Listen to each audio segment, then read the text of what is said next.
increíble, este hombre le demuestra a este joven incrédulo que la resurrección de Jesucristo sí existe. Y eso demuestra que Jesús sí resucitó. ¿Crees en Dios? Una pregunta complicada. No creo en una figura como Dios, pero creo que sí que hay algo. Vale. Yo no creo. Yo no creo. Yo tampoco.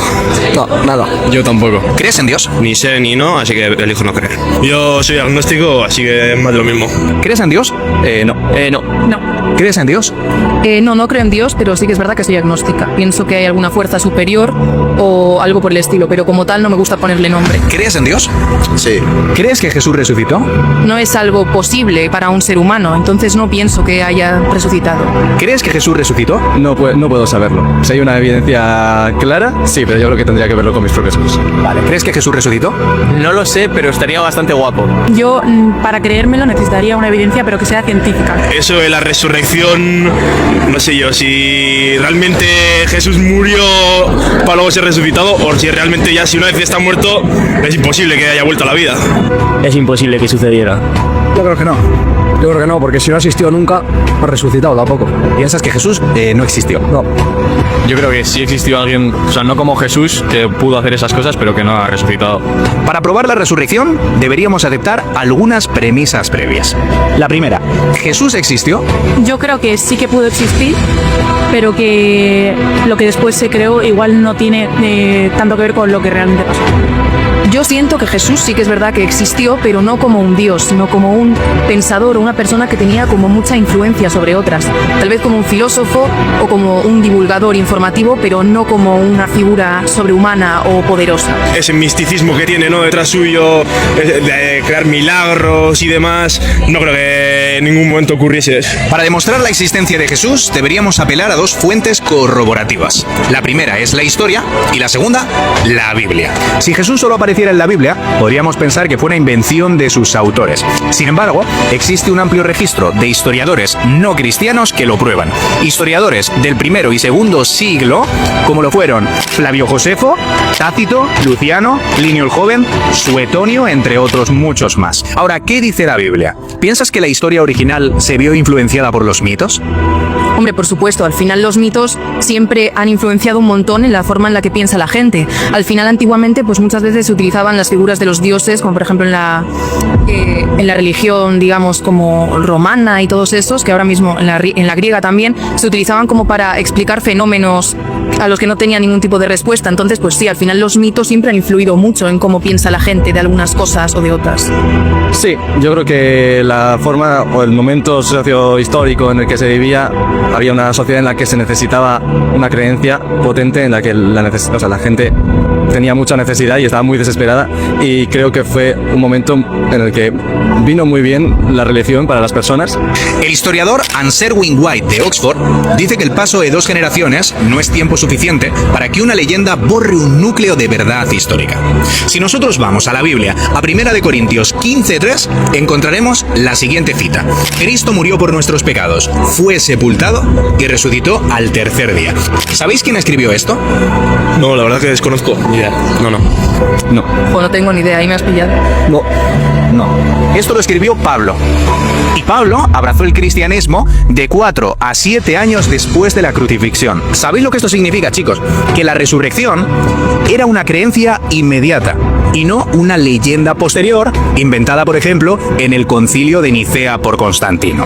¿Por qué razón? Porque el lapso de tiempo es tan escaso que es imposible que se desarrolle una leyenda. Y es más, improbable aún, porque los testigos aún estaban vivos para desmentirla. ¿Sabías que las 2 primeras biografías de Alejandro Magno se escribieron 400 años después de su muerte? Ay, pues no, tampoco lo sabía. Es que yo de este tema, la verdad es que muy puesta no estoy. Pues de los escritos de Buda se escribieron 600 años después. Esto significa que el tiempo transcurrido entre la muerte de Jesús y la redacción de los evangelios no es tan grande si los comparamos con otros escritos de la antigüedad. ¿La ciencia podría probar la resurrección de Cristo? No, porque no interesaría. Para los que tuvieran esa ese poder de poder resurgir una persona, yo creo que Cristo no estuviera ahí en primera fila. ¿La ciencia puede probar que Jesús resucitó? Hombre, yo pienso que no puede probar que Jesús resucitó porque básicamente si no se ha encontrado el cadáver de Jesús o algo así, por lo que yo tengo entendido, no hay ningún tipo de prueba, digamos, de que haya existido o haya resucitado, no hay manera de probarlo. O sea, si no hay nada más, además de esos escritos de que él resucitó, al final eso puede haber sido simplemente un invento de la gente o una creencia que había en aquel momento. Igual fue que ellos daban por hecho que estaba muerto y realmente no lo estaba. Y cuando él volvió, pues era que había estado vivo todo este tiempo. ¿Y cómo funciona la resurrección? Es decir, si tú dices que sí que revivió, perdón, ¿cómo funciona el revivir? ¿El revivir? Porque no todo el mundo lo ha hecho o solo él. ¿Y cómo funciona ese proceso? ¿Cómo es? Es un hecho milagroso que consiste en una regeneración corporal. Estaba muerto y de repente vive, milagrosamente. ¿Y si le decapitan un brazo, le amputan un brazo en otro lado, revive sin el brazo? Vale. ¿O reviven dos? En ese caso, como a Jesús... claro. No, en ese caso, como a Jesús no le amputaron ningún brazo, pues entonces no puede darse esa posibilidad. Y como no la conozco, pues entonces no puedo argumentar acerca de eso. Porque Jesús, o sea, murió sin ningún miembro amputado. Existen dos tipos de ciencia: el método científico y el método histórico legal. El método científico consiste en usar experimentos que se pueden repetir. Ahora bien, esto no funciona con eventos irrepetibles como la resurrección. Es decir, no puedo llevar el cadáver de Jesús a un laboratorio e inducirlo a resucitar en vivo. O si no, dime, ¿podría replicar en un laboratorio el huracán Katrina que devastó Nueva Orleans? Con tales magnitudes como la tuvo el huracán ese, seguramente no. ¿Podría reproducir el Big Bang en el presente de manera que podamos verlo? No. Porque esto son eventos que no se pueden repetir observacionalmente. ¿Pero por qué creemos en ellos? Creemos en ellos porque existe otro método igual de válido para demostrarlos. Y de aquí saltamos al método histórico-legal, que consiste en encontrar la explicación que mejor encaje con los datos, usando testimonios y pruebas materiales. Y os voy a ofrecer 3 pruebas que confirman la resurrección de Cristo. Primera prueba: ¿crees que hay base histórica para afirmar que Jesús murió en una cruz? Yo creo que en los registros romanos y demás de aquella época sí que se mencionaba de que Jesús de Nazaret fue crucificado por ellos. Hombre, eso por supuesto. En plan, que hay base y demás, sí, porque está todo súper documentado en la Biblia y hay diferentes también libros que corroboran que esto sucedió. El Corán dice que Jesús no murió, y el filósofo Karl Barth dice que probablemente Jesús se desmayó por el agotamiento. Pero la historia lo desmiente con rotundidad cuando los historiadores del primer siglo, Luciano y Tácito, dicen que efectivamente Jesús murió crucificado. Aparte, chicos, y esto es histórico, es clínicamente imposible sobrevivir a un proceso de flagelación romana, a una crucifixión, ¡pam!, y a un lanzazo en el costado. Segunda prueba: ¿crees que hay base histórica para afirmar que Jesús fue enterrado en un sepulcro? ¿Sabes qué pasa? Que yo es que la Biblia lo veo como que alguien escribió eso en el momento. Entonces, si me tengo que referir por la historia, me refiero por ello. Me voy por ello. Entonces sí que hay una base, que es la Biblia históricamente, ¿no? El erudito Bart Ehrman cuestiona el sepulcro y dice que Jesús pudo haber sido arrojado a una fosa común. Pero otros eruditos, como Maurice Cassey o Gary Habermas, dicen que el entierro en un sepulcro es un hecho histórico innegable. Y tercera prueba: ¿qué explica la tumba vacía? Vosotros sabéis que en Jerusalén está la tumba vacía y todo el mundo dice que resucitó. ¿Dónde está el cuerpo? Ni idea. O sea, ni idea de qué hacía la tumba vacía y demás. Supongamos que Jesús sobrevivió a la crucifixión. Imaginémonos que se despierta dentro del sepulcro. Oye, ¿qué hago aquí metido? ¿Con qué obstáculos se habría encontrado para escapar de allí? ¿Sabéis cuál es el primero?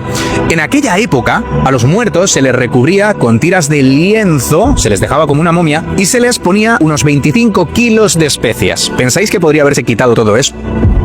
Buah, es muy difícil zafarse de todo ello, ¿eh?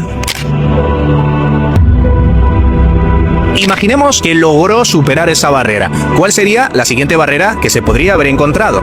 La gran roca que sellaba ese sepulcro. ¿Piensas que pudo haberla movido teniendo en cuenta que se requería un grupo de hombres muy fuertes para poder moverla? Físicamente imposible es.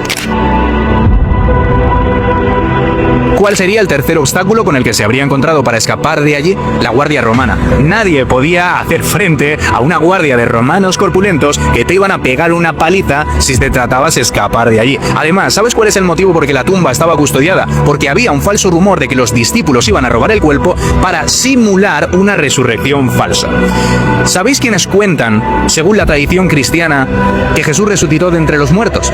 Las mujeres. Si un inventor de una historia tan épica como esta quería decorarla, en ningún momento habría colocado a las mujeres como las testigos de este hecho, porque las mujeres en ese entonces no tenían credibilidad ninguna. Ahora, ¿qué hay de las apariciones post-mortem? La Biblia, por ejemplo, dice que se apareció no solo a los 11, sino también a 500 personas a la vez. Hay personas que han acusado este hecho de que los discípulos sufrieron una alucinación colectiva. ¿Tú crees que las alucinaciones pueden ocurrir en grupo? Hombre, pues en grupo no. O sea, puedes tener una alucinación puntual o varias personas pueden pensar que han visto lo mismo, pero un grupo grande de personas no creo que coincidan en lo mismo. ¿Y qué me dices de que los discípulos estaban muertos de miedo en una habitación por miedo a que los judíos les hicieran lo mismo y de repente salen con una valentía heroica divulgando por todas partes que Jesús ha resucitado? La historiadora Fredriksen dice, no sé si vieron a Jesús con vida, pero algo debieron de haber visto. Y la última cosa es que 11 de los 12 apóstoles murieron con las maneras de morir más espantosas de la época. Todos fueron martirizados. Probablemente argumentéis que hay muchos mártires de otras religiones que están dispuestos a morir por causas falsas. Pero ¿sabéis una cosa? Nadie estaría dispuesto a morir por algo que sabe que es falso. Hay mártires de otras religiones que estarían dispuestos a morir por algo que creen que es verdadero, pero nadie en su sano juicio estaría dispuesto a morir por algo que sabe que es falso. Hombre, pues con todo esto que me has dicho de lo que la verdad es que no estaba informada, pues sí que es verdad que algo debió pasar, porque si no había cadáver, era tan difícil escapar de ese sitio, luego hubieron personas que murieron con esa creencia y por defender esa creencia, pues algún tipo de milagro o algún suceso, digamos, paranormal de alguna manera debió de haber pasado, supongo.